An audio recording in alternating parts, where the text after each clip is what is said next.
Hello बच्चों।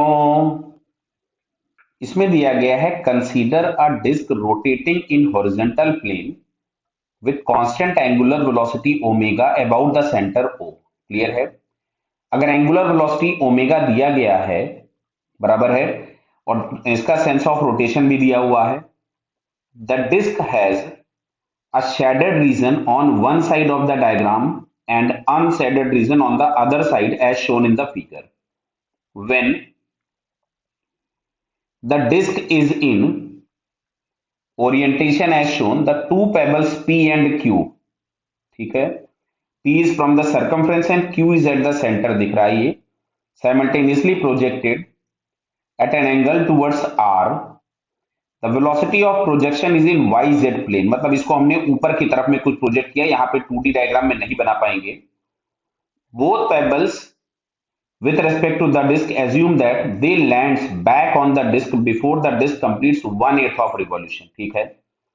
Their range is less than their range is less than half of the disc radius, मतलब जो है वो r/2 से भी छोटी है रेंज, ठीक है। And omega remains constant through out the motion.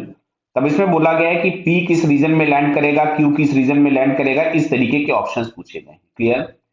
हो सकता है कहीं पर आप इस क्वेश्चन में देखें तो आपको आंसर में बोनस दिख जाए, हो सकता है। क्यों? क्योंकि जिस साल ये जेईई में पेपर में क्वेश्चन आया था, ये आईआईटी एडवांस का क्वेश्चन है, तो कुछ सेट ऐसे थे जिसमें शेडेड रीजन दिख ही नहीं रहा था, मतलब वो पूरा आपको व्हाइट दिख रहा था, पूरा व्हाइट था, इसलिए इसको वहां पे बोनस भी कर दिया था। लेकिन कुछ सेट्स ऐसे थे जिसमें एग्जैक्टली डायग्राम दिख रहा था, तो आपको ये आंसर भी निकल आता है। तो चलिए हम लोग फिलहाल अभी आंसर निकालते, क्योंकि यहाँ पे शेडेड रीजन आपको मेंशन किया गया है, ठीक है। तो इसमें कुछ एक पॉइंट्स है जो हम लोगों को देखने हैं। सबसे पहले तो कितना एंगल घूम जाएगा। तो अब अगर हम इसमें इसका टाइम पीरियड निकालें, जो टाइम पीरियड ऑफ रोटेशन होगा टी, क्या हम इसको 2 पाई बाई ओमेगा लिख सकते हैं, क्योंकि एंगुलर वेलोसिटी ओमेगा दी है। अच्छा, 1/8 रोटेशन करना है, तो 1/8 रोटेशन में जो टी लगने वाला है टाइम, वो आपके पास मैं क्या कर दूं, 1/8 रोटेशन करना है, मतलब 1/8 इंटू जो टोटल टाइम लगने वाला था उससे मैं मल्टीप्लाई कर देता हूं। भाई टोटल टाइम इसे लगना था इतना, एक एक ऑसिलेशन में, तो 1/8 ऑसिलेशन के लिए हमने 1/8 कर दिया। तो जो टाइम हम लोगों के पास आ रहा है, this one is π/4 omega. Clear बताइए। तो इतने टाइम में वो 1/8 ऑसिलेशन रोटेट कर जाएगा। क्लियर है। अब चलिए, तो यहां से अगर हम लोग देखें कि थीटा कितना रोटेट करेगा, तो थीटा बराबर अगर हम ओमेगा टी लिखेंगे, तो क्या आपको दिख रहा है कि एंगल जो भी होगा वो π/4, मतलब π/4 एंगल ये डिस्क रोटेट कर जाएगी। चलिए अब जरा मैं एक डायग्राम बनाता हूं, मेरे को भी जरूरत पड़ेगी सॉल्व करने के लिए इसको। तो मैं एक सर्कल ड्रॉ कर देता हूं आपके लिए, थोड़ा बड़ा करूंगा जिससे आपको आसानी से समझ में आए चीजें।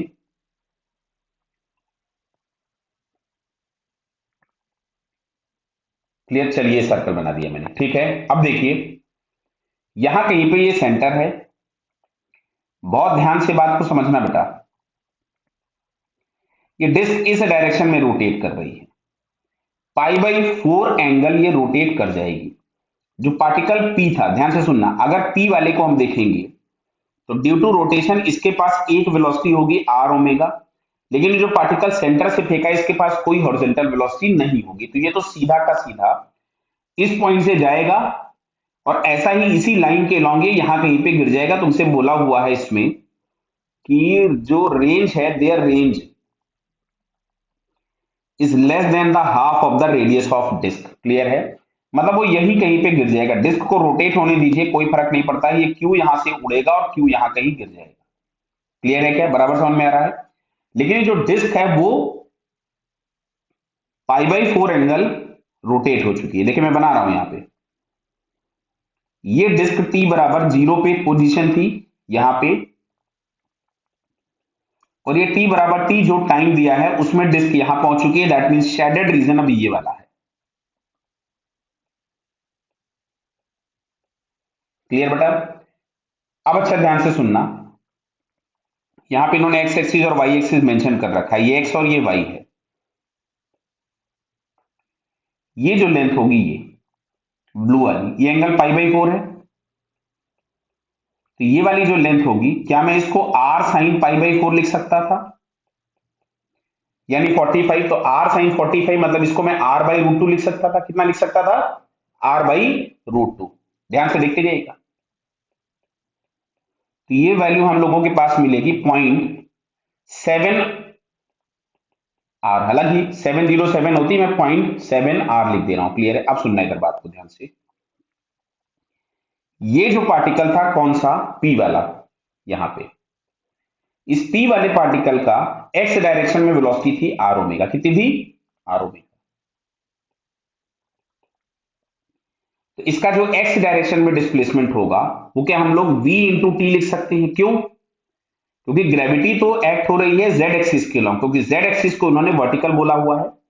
तो एक्स डायरेक्शन में कोई एक्सेलरेशन नहीं, तो सिंपल एस बराबर यूटी हम लिख सकते थे। क्या क्लियर होता है?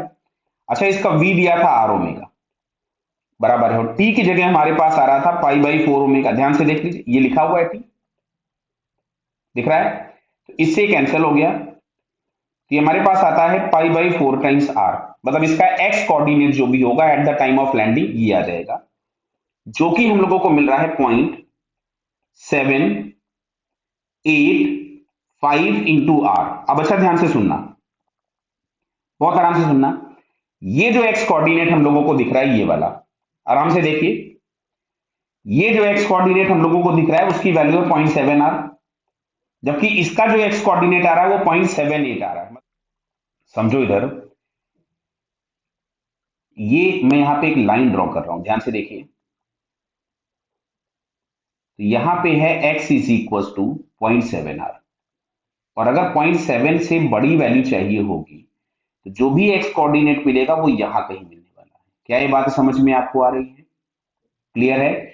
यानी जो भी इसका एक्स कोऑर्डिनेट मिलेगा वो यहां कहीं, तो पार्टिकल इस रीजन में जाकर के कहीं भी गिरने वाला है। तो गिरेगा कहां पे? दोनों अनशेडेड रीजन में, क्योंकि क्यू तो ये अनशेडेड रीजन में है ही, और ये पी भी जाके कहां गिरेगा? Unshaded region. तो यहां से अगर हम लोग देखें तो both lands in the unshaded region, ये आपको थर्ड वाले ऑप्शन में दिया है। So it's third answer is correct. Okay बेटा, ऑल द बेस्ट।